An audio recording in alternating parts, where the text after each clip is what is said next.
guys, and welcome back to the Ellipses podcast, where today we are going to be talking about timing.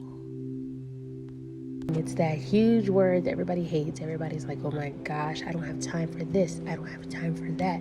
I have too much time. I need to condense my time, etc., etc., etc. Life is all about time, right? Well, I believe that our greatest enemy is timing, and it wasn't meant to be that. Time, I believe, is only for those who are not obedient and who are not in line with the walk and the purpose that God has on your life. If you're not in line, then you're not in God's timing. Then you have a time limit before He replaces you and puts somebody else in position to be able to take your place in the kingdom to do your job. That's when you have a limited amount of time. I believe that if you are in God's timing and you walk where He tells you to walk, and you heed the warning signs and you turn accordingly and you're obedient, then you're always on time and in God's timing. So in that sense, timing is no longer yours to have, it's God's. So with that, don't move according to time anymore. When it comes to your purpose and your spiritual assignments, move in a way that you know you're supposed to move. Be obedient, and you'll have an unlimited amount of time in your life to be able to do what you want. Why worry about where you're going and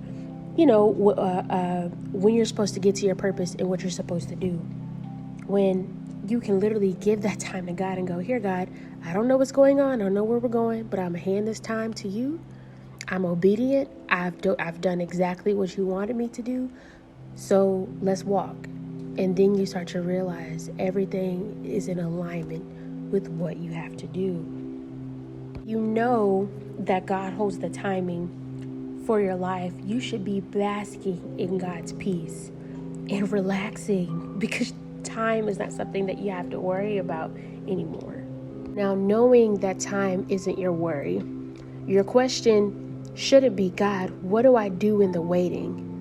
That shouldn't be your question anymore, because you shouldn't be waiting. You should always be moving. So your question should be, God, what do I do to keep moving? What do you want me to do? How can I stay in line with the time that you are holding for me? And when you continue to walk in your purpose and walk in obedience with what God has told you to do, you have all the time in the world to be able to focus on your gifts. So all the extra gifts that you've received, whether that be in singing, performing, math, business, stocks, dance, cooking, whatever it is, of all the little details of the gifts that God has given you, you are able to dabble and use all of them within this time where you're waiting and moving. And while you're being obedient and doing the main thing that God tells you to do, since He's holding the time for you, you don't have to worry about not having enough time for anything. You can do and focus on all of the gifts that you need to focus on, as long as you have been obedient and you're doing the main thing that God has told you to do. And our biggest thing is balance. Find the balance and make sure that you're putting God first in everything that you do, because when that happens, everything tends to fall into place with how we need it to be for our lives to be able to function smoothly without as many bumps as we would expect had we not been, in alignment with what we were supposed to be doing. One thing that I have also noticed that happens when it comes to waiting and timing is that when God pushes us and we're moving and we're at a position where we're starting to maybe pass some of our loved ones or our friends or anything like that, everybody is running their own race.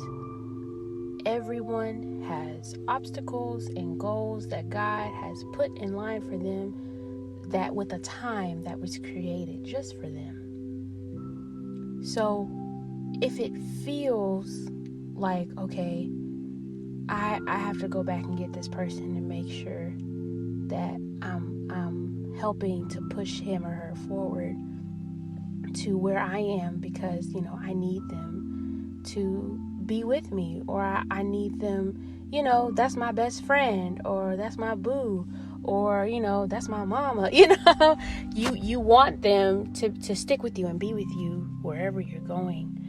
And a lot of times we have to take our hands off and let God move, and pray for them for a distance, check on them from time to time, but do not distract yourself with how other people are moving. I think that's just really, really, really important in that time. And one thing you really have to heed is, the enemy is going to try everything to get in your way, to get you off the course of where you're going to be. So you need to expect targets and things getting thrown your way to knock you off. So the best thing you can do is to keep your head down. And a lot of times, and I'm going to go back to an analogy, and I'm going to give it to you like this. There's a lot of times where, let's say you're back in high school and you're in college and you're popular and everything is great for you. You had a great life. Everything's been set up for you. You're vibing or whatever. And it feels like, you hit rock bottom, or it feels like you're starting to separate from the people that used to be your friends, or you're starting to separate from a relationship, or you're starting to step away from opportunities that you really love, but you felt like, I need to move on. And all of a sudden, you start to feel alone.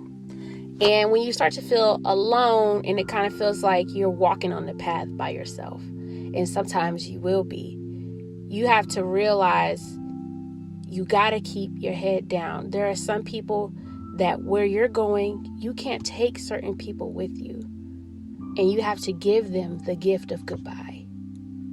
So when you're walking on this path, you need to expect that God is going to bring people, and God is going to take people out of your life. So in this transition of you going forward and you're moving, you're going to realize when you have your head down and, you see a huge crowd of people partying, you see a huge crowd of people, going out, getting drinks, whatever they're doing. And, you can't do that, because God has something in line for you where you can't do that, and accept it as an honor and not as a burden. But when you're walking on this path of loneliness, and it's a different type of wait, because now you're waiting for, the vibes. You're waiting for something to happen that's fun, that's cool, that's, it feels like you're just in a lonely season at this moment, and you're quote unquote waiting in this area. What happens is, when God separates you from the main group of people, because in high school, you all have to go to high school together. You got to go to college together. But eventually, the circles that you have get smaller and smaller and smaller. But what happens is, when you have your head down and you're moving in your purpose and what God has for you, so whether that be in nursing, whether that be in dance, singing, etc., when God places you on that path and your head is down, you're walking with other people who also have their head down. So then you get to another group of people in this new job that God told you to go to. And, there's about 60, 70 people doing the same thing as you. And God says, okay, I need you to move here. And there's only about 10 or 11. But the thing is, when you keep moving and you look up and you see that small number of people, because if you realize, if life goes on, friends and circles, they get real small. Why is that? It's because when you look up, you see everybody who kept their head down and had the same intention as you, and that was to move. So when you look up and you see those people, those are your people. Those are your people that you need to look into and say, y'all had your head down. Oh, so what you trying to do? What? And then you have divine connections and you guys start to move together. And God has a separate purpose for all of you. But come to find out, eventually, after you've prayed about it, after you've sat about it, you realize, some of these people, and they end up being your friends or in your life for your business or whatever you have to do for a really long time. Because God is setting you up. It doesn't matter how long your head is down and what's passing by you. You know how many things you miss, all the distractions you miss when you just put your head down and focus. So in this season right now, put your head down. Focus on what you have to do. Don't worry about the hoopla to the left. Don't worry about the hoopla to the right. Know that where you're going, as long as you see your feet moving, keep your feet moving. Keep your feet moving. And when God tells you to look up, don't miss it. Because sometimes we get so focused on what we're doing, it finally comes and the gift comes of what we were, working for, moving for, quote unquote, waiting for. And you miss it because you have read down. You go, oh, no, it's not time yet. God's like, pick your head up. Oh, no, but I've had my head down so long. The first time you hear it, pick your head up. Do it. You don't want to miss it because sometimes we get so focused and we miss it. And the last thing is we like to have control and we like to put things in motion where, okay, God, you're taking too long. God, that person is moving like this and no, I have to intervene. When we do that, we become disobedient and we deter what God was doing because now he has to stop and go fix the mess you done made because you tried to fix it yourself. And a lot of times that, we lose our trust in God because we're so focused on, I do not have control of this situation. I have to have control of this situation. If I don't fix it, it's not going to get fixed. I see, and that's one thing is that happens when you pick your head up and you look to the left and you look to the right and you get distracted. You start to second guess. You start to overthink. You start to say, maybe, wait, what? And you only picked your head up for a second. Wait, what? Why is that happening? No, but I thought, and God said, I told you to keep your head down. Keep your head down. All the war and the bombs and everything going on around you, that has nothing to do with you.